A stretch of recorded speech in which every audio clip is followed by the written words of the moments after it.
Sveiki, mėly bičiuliai, su jumis sveikinasi Jaunimo naujienos.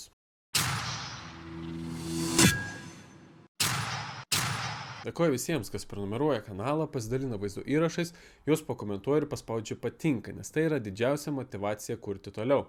Visai neseniai praėjo graži kalendorinė vasara, tačiau ji baigėsi tik kalendoriuje, nes mus visus pasitiko labai graži rudens pradžia - saulėtos ir karštos dienos.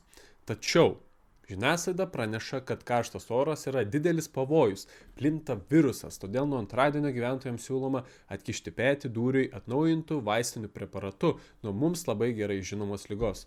Aišku, jei mes pastebėsime žiniasklaidą, ji mums apie populiariausią ligą primena realiai visą vasarą. Pavyzdžiui, šių metų Liepos mėnesio 13 dieną žiniasklaidoje pasirodė straipsnis. Sparčiai plinta nauja populiariausios ligos atmaina.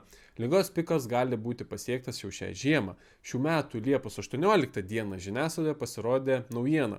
Estijoje daugėja susirgimų populiariausia liga, vis labiau plinta naujas variantas. Pakomentavo, kokia situacija Lietuvoje ir taip toliau ir panašiai. Tokių straipsnių yra pilna. Žodžiu, jei vasarą atostogaudami, kas nepastebėjote, mirtinas virusas vis dar plinta. Tad grįžkim prie dūrių į petį. Vilniaus Karoliniškių poliklinikos slaugos vadovė Vaida Nanėlė sako, kad įstaigos medikai pastebi šoktelėjusi populiariausios ligos sergančių asmenų skaičių.